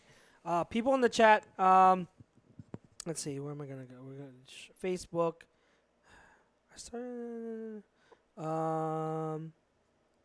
Bill, right when we got back from break, he said, question, fellas, where does AJ Green wind up? Patriots, Dallas, or Eagles? Patriots. Just broke today. It says those are the 3 teams wanting him. The Patriots are the front runners. If you didn't hear about it, just Google AJ Green trade talks. It'll pop up right up by many different sources. Hope it's Hope it's not Dallas. I really hope it's not Dallas. For my fantasy team's sake, I hope it's the Patriots. So 49ers make sense too. Yeah. Just saying. Like the thing is with them, they are a team that I would say is run first, but they're doing it right because they can pass the ball when they need to, and even though their passing game, Jimmy G has been a little bit they haven't fully hit their stride yet. Their receivers are young. They have numerous pieces where they spread the ball and it's been effective. Like when I say Kyle Shanahan has a type. He has not just a type, types when it comes to his offense. He has a specific mode of what he wants in his offensive players. And for his running backs, he wants those speedy, versatile zone one-cut runners. That's what you have in Breida. That's what you got in Tevin Coleman. That's what you have in Mostert. Jeff Wilson is the exception. For a wide receiver, he wants those quick twitch, speedy, route-running wideouts. He doesn't believe in the go up and get it, possession type of guy. That's why the whole Des Bryant to the Niners thing a year ago, I didn't believe because that doesn't fit what Kyle Shanahan does. He wants those type of wide receivers, and that's what he has a whole bunch of right now. He has a bunch of guys who do the similar things. I think Dante Pettis is the most talented there, but they still love Deebo Samuel. Jalen Hurd, the 4th-round pick, is coming back. He's going to be their slot guy. They still have Marquise Goodwin. They have a whole bunch of guys, a whole bunch of number 2s, number 3s, and they spread the ball. They run first. They spread the ball. But I would still love AJ Green there. I would still love because I think he would help that team because he doesn't elite talent though. He would help that team, and he would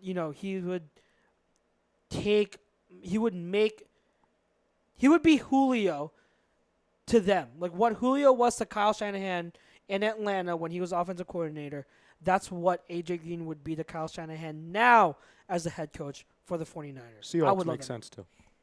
See, my only issue with him going anywhere is their injuries now, and since with Ross being hurt, AJ Green still not having played a snap, being hurt himself. But with that being said, they're not going anywhere. The Patriots did cut Cameron Meredith today, so. Renee, hi Renee. She says, hey fam, jumping in. Don't know what I missed, but I'm jumping in. I agree. Leave Maddox alone. He will be just fine. I believe it's coverages and schemes. Press, impose our will. I completely agree, Renee.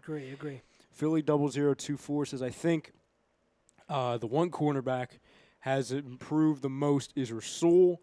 He's been making plays, big leaps every week now, and it seems a lot more disciplined, not falling for double moves as much, just needs to take better angles. Yes. He says, I'm all for getting Ramsey. Just one thing you need to consider while trading for him, we do have the second oldest roster in the NFL.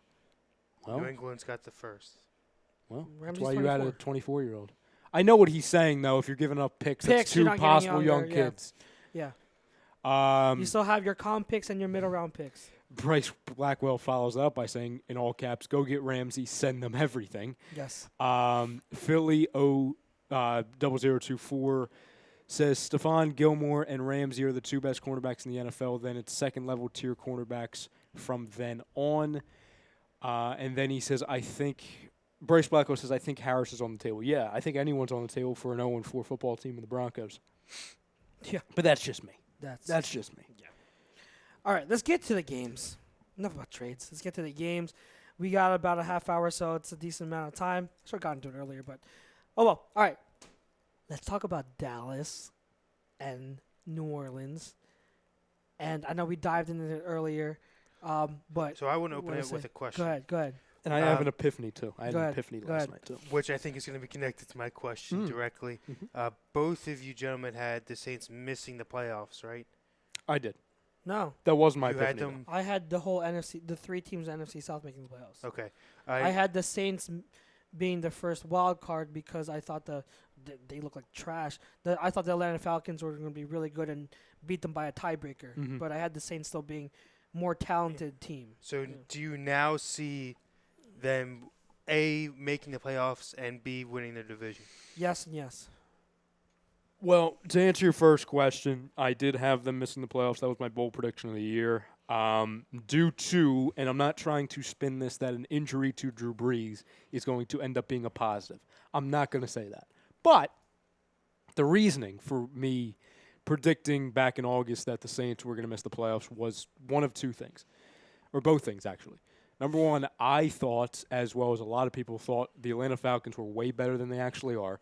They're one of the most unbuttoned, kind of united football teams I've ever seen.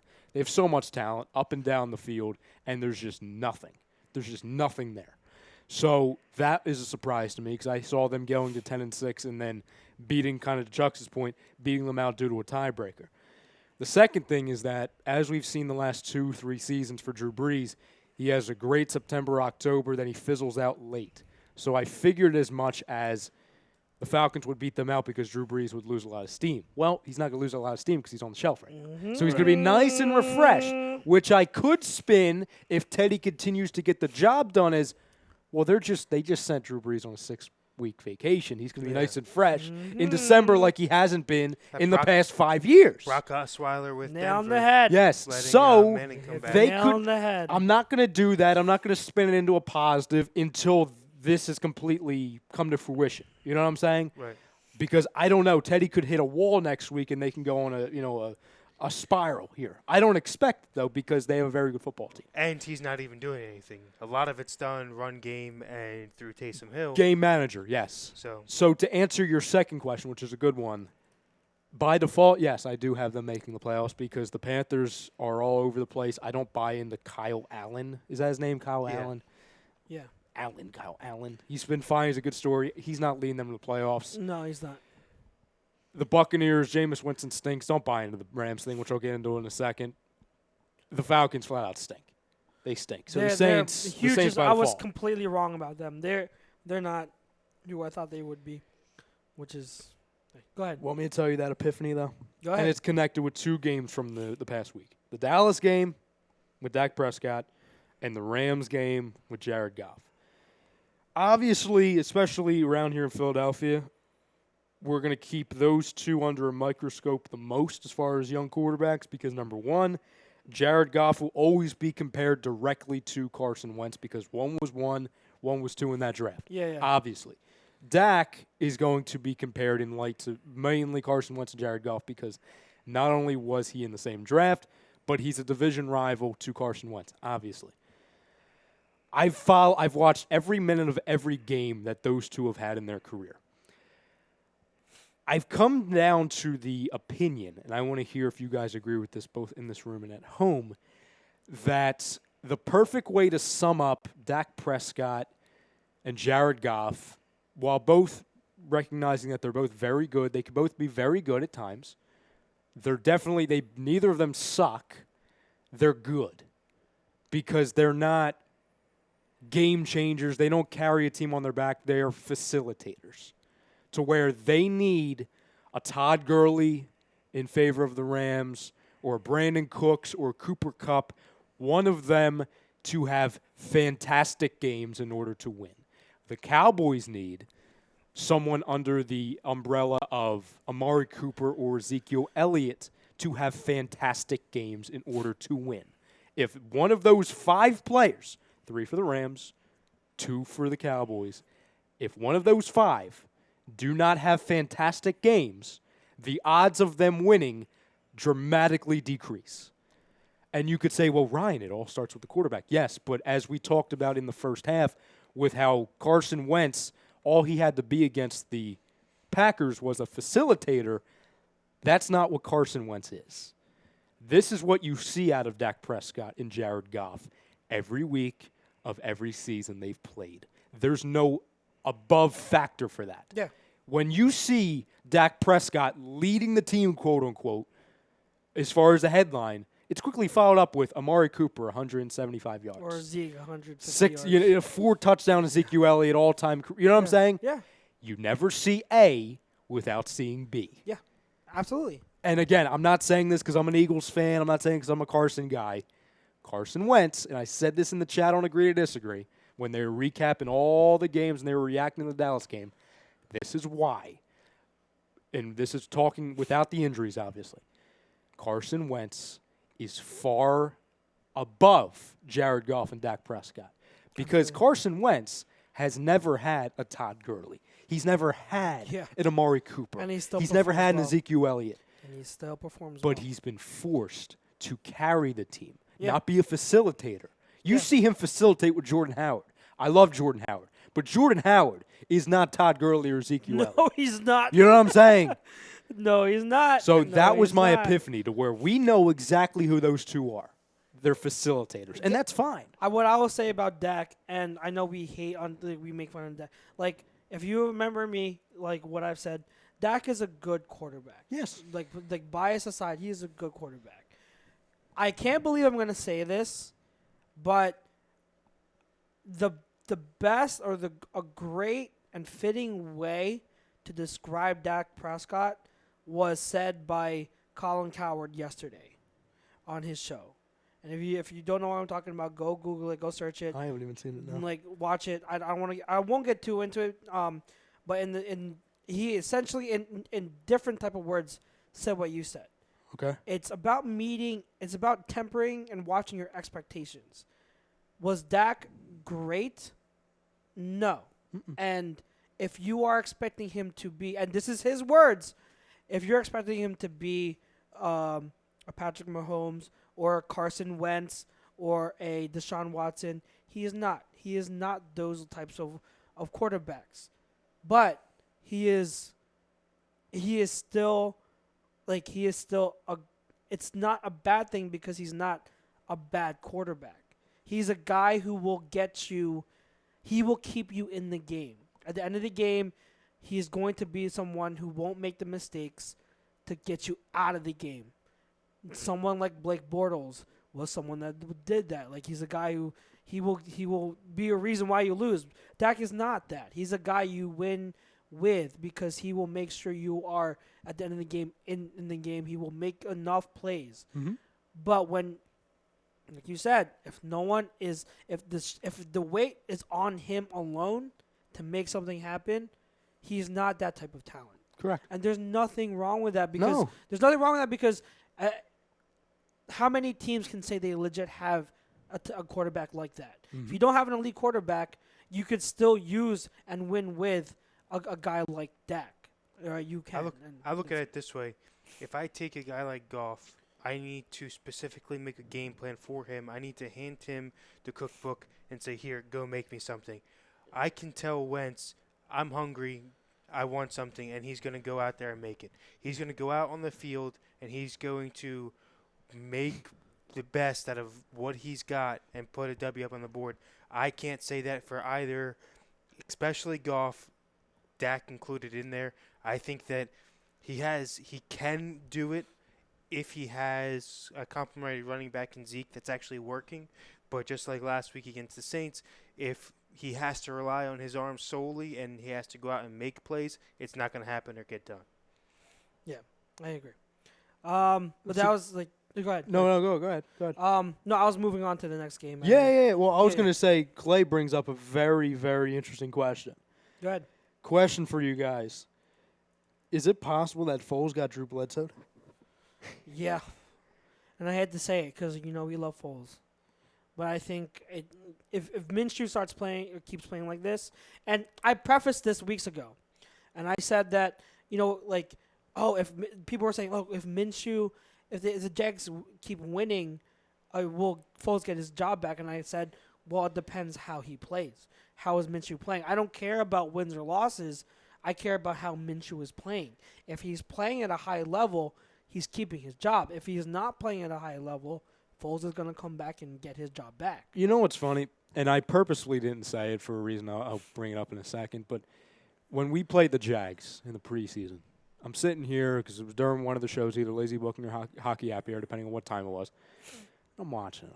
And then they got this Minshew. I'm like, who the hell Minshew? Who the hell's Minshew? And I'm watching it, and I'm not saying anything. I'm just looking at the screen. I'm just watching. And he's making plays. And in my head, I'm like, who the hell is this kid? Like, I'm just watching. And it caught my eye because I'm not there's a show going on. I'm not invested in a preseason. And it kept catching my eye. And there was a couple plays where I'm like, ooh. And I didn't say anything because I'm not going to be the guy to come in and be like, especially on an Eagles show talking about a Jaguars player, like, by the way, you see that Gardner Minshew? Because everyone would be, it's preseason, shut up. But he did something in that game. It caught my eye. So when he came in week 1, I'm like, I remembered it. Clay, I really like the kid. The one thing I'm going to wait for before I say that Foles got Drew Bledsoe, I want to see what a team does that has played him before, how they act. I want to see when teams get tape on him. There's tape on him because he's played a couple games, but I want to see when the Colts or the Titans, I want to see what the Titans do the second time they play him. You know what I'm saying? Division opponent. When teams start to get Yes. tape on them, that's always the measure of a good player. But I'm impressed. I mean, what was he, a 6th-round pick? Something like that. Yeah, Yep. I think Like, so. I'm very impressed. You know what he reminds me a lot of, and I'm hoping that it can sway the other way. Like you said, teams having film on him is Fitzpatrick. Fitzpatrick has had games where he may not look the best, but the W gets put on the board. Then he's had games where he comes out and he's lighting it up 4 or 5 touchdowns a game. I'm just hoping that teams don't figure him out like Fitzpatrick has been, where they know what you're going to do and you're back on the bench again. I'm rooting for the guy. You know, especially for the Jags. I like the Jags. Clay, my boy Clay knows that. I've been telling him even since last year when I was so hard on Blake Bortles.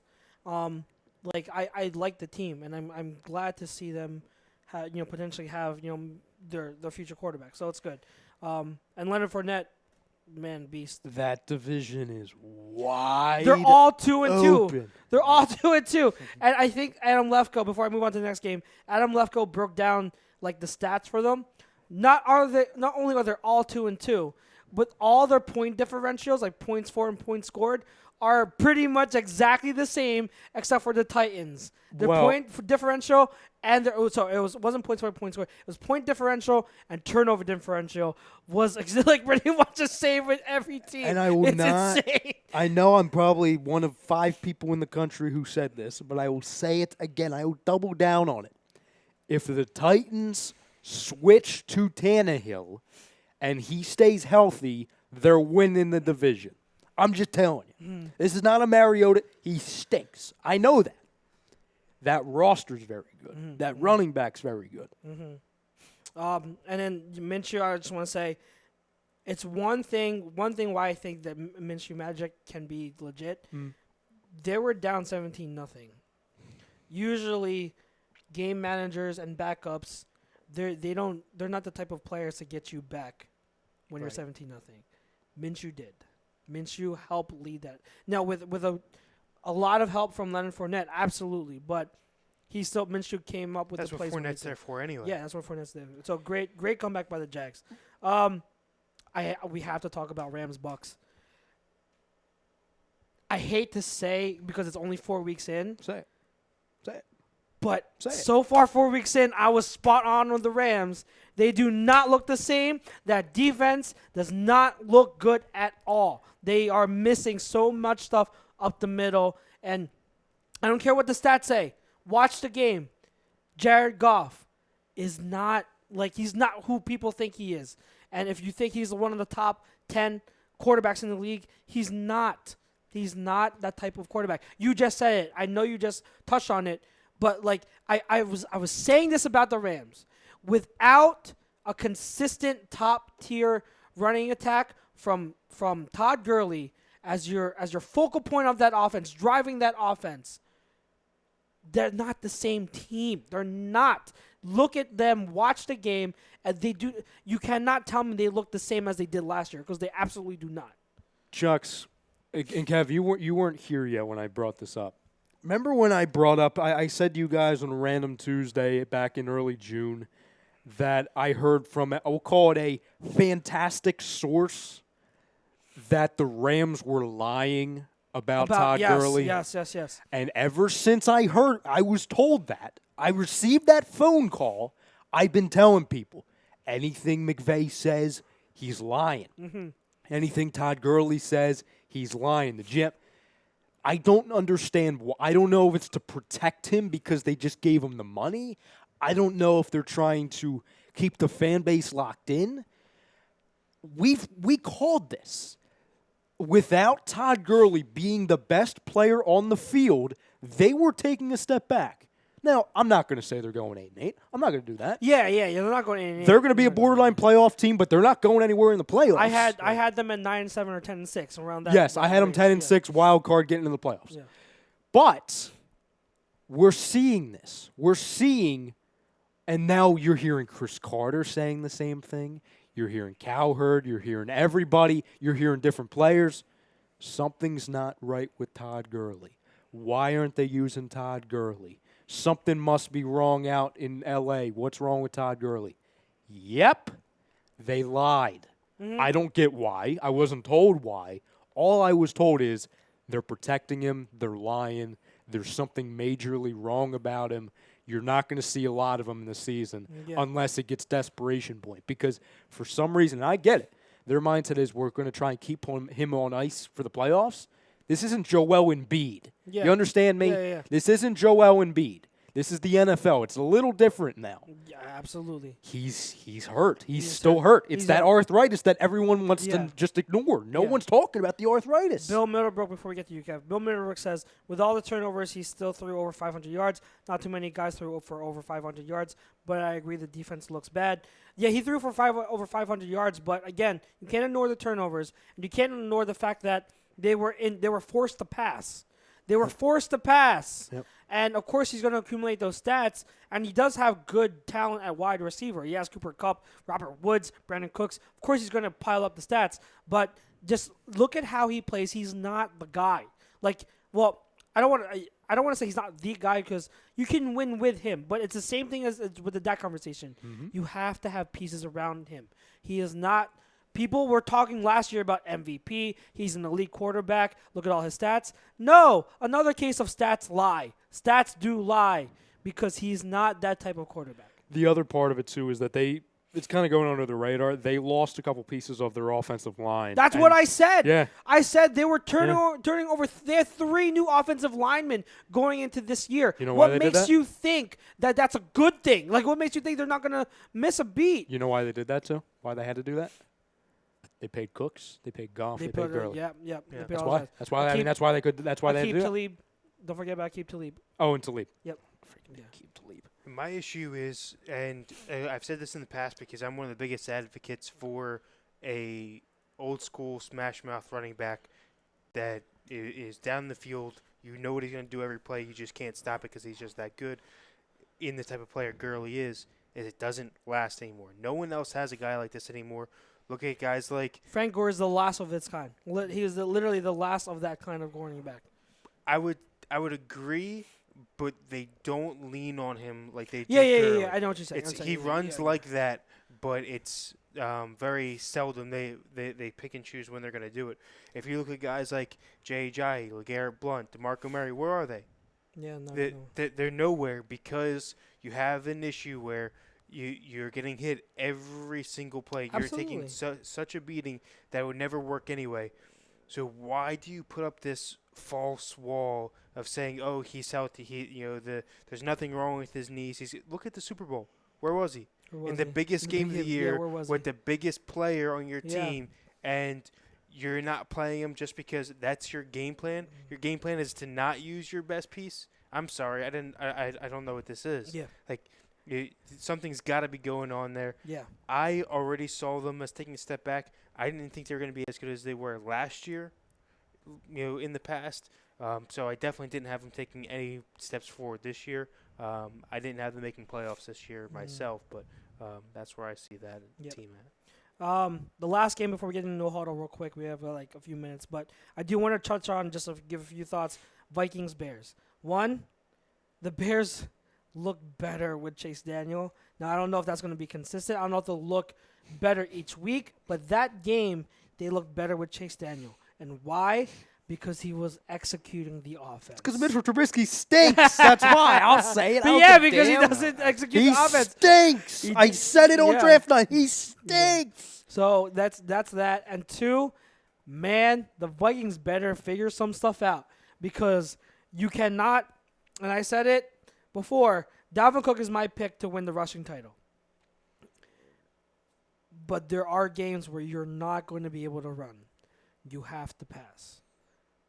Right now, they cannot pass, and that matchup with the Eagles Vikings in 2 weeks, I sure as hope they figure something. If they do figure something out in the passing game, it happens after our game because that matchup looks great. They can only run, we can run defend. They can't pass, we can't pass defend. That matchup looks really, really good for us. So we need to hope that they continue to struggle for at least the next few weeks. But Kirk Cousins, I was one to, and I'll say this, last year I was one to say like Kirk Cousins isn't as bad as people think. He's about around ranked like 15 to 20 quarterback. He's taking a step back with the best wide receiver duo in the league, and you can't pass the ball, you can't throw downfield. You gotta be better than that. He's playing really, really bad football right now. I'll give you a little. I was gonna save this for tomorrow, Chucks. Since you're bringing up the game, I'll say it tonight. I'll bring it up, okay? You bookmark it. What's today's date? It's today, October 1st. Yeah, today's the 1st. Happy October, everybody. October. So I'm gonna tell you right now. Happy Halloween. The whole trade back in 2017 for the Chicago Bears to trade up for Mitchell Trubisky, okay? 10 years, 20 years, 30 years from now, that trade to go up and trade for him it will go down as one of the worst trades in the history of football in a draft. You know why? Because they traded up to get a guy who sucked, and they traded up for the wrong quarterback guy. Yeah. That could have been Patrick Mahomes. And I'll say this. They didn't need to make that trade. No. The Niners were not taking him. There was no need to trade up. So you gave up future assets for the wrong guy. A guy who, in the moment, John Fox said, we never met him. You never met Mitchell Trubisky. Yep. Explains why you traded up for him. John Fox is gone, too, by the way. Yeah. So, Kevin? See, my issue with the Bears is I think that I don't think that Trubisky is as bad as he has been playing right now. I think that their game plan has to change too much right now, not having a runner like Howard there still. I think Cohen is good, but I don't think that he is what Jordan Howard was. Well, they're starting to give the ball to David Montgomery a lot more, and Montgomery's starting to figure things out. But I will say, for all the people in Eagles country that have been annihilating Miles Sanders, if you were in Chicago, I sure as hell hope that you would be saying the same things about David Montgomery, because David Montgomery still hasn't found his footing. Right. You want to talk about someone who dances around too much? David Montgomery has a dancing around problem, and he needs to get more discipline, just like Miles Sanders. He's starting to figure it out, and they're giving him the ball more, and I do believe he will be good with time. I think he also has a higher ceiling than Jordan Howard, so I don't necessarily say that it was a bad move for them to get rid of Jordan Howard, but I do agree that so far, because they don't have the consistent bruiser down the middle, it's putting too much. It would put too much on Trubisky because Cohen. They look like the Rams. Cohen is Sproles. Cohen is what Sproles is. Cohen is a receiver, and he's a gadget guy. He can give you a few runs, but like that's what Cohen is. They need Montgomery. I think once Montgomery figures things out, their offense will get better. I think it will feed off of his running ability. But no Huddle real quick. I have one thing. And then if you guys have anything, but I don't know if you guys saw it. I loved the answer Deshaun Watson gave in this press conference when the reporter asked them, why they weren't getting shots downfield. I loved it. If you haven't seen it, go watch it. And it's not to say, let me just say this. I'm not ripping the reporter. The reporter asked a good question. It was the right question. It's just that you don't see those type of responses from football players where Deshaun Watson explains something with X's and O's. And as a film geek like me, it's good to see because it's kind of like a rude awakening for people. And at the same time, if you were lost by his explanation, you really need to learn football because that's one of the easiest things to explain, the most simple and basic of coverages. So it's not like any of that was anything complicated. And if you don't know what he was talking about, then open up a playbook, Google some stuff, and learn. But that's what I mean by you need. Like I always want fans to get smarter, learn these X's and O's, learn the basics, and also F the freaking broadcast camera. The reason why you don't know coverages is because you don't see the coverages and see the routes developing down the field because of the stupid camera. Get the vertical camera as a default camera. I hate the broadcast one. That's my rant, Kev. Yeah, real quick, my no huddle, since we didn't touch on it. Patriots game. If you want to see what a defense is supposed to look like, go look at them. They had four interceptions last week. Block punt. Their defense looks scary good. Like Block punt is special scary. teams. Defense, special teams. Put it all together. I don't really care what you label it as. But they have 10 interceptions in 4 games. Defense. Devin McCourty has 4. He has 1 interception in all 4 games. Their issue right now is offense, which is scary to think that offense led by Tom Brady is the weak point of the team. If they figure that out, they will figure it out. I have a feeling that there will be a 7th ring. You course have you a do. feeling, You don't have you? a feeling. You have a feeling. Ryan, do you have anything? That's all, folks. All right. Well, guys, thank you so much. Kevin, Brodo, it was a good show. Always a pleasure, sir. Always a pleasure. We should have Chrome back next week.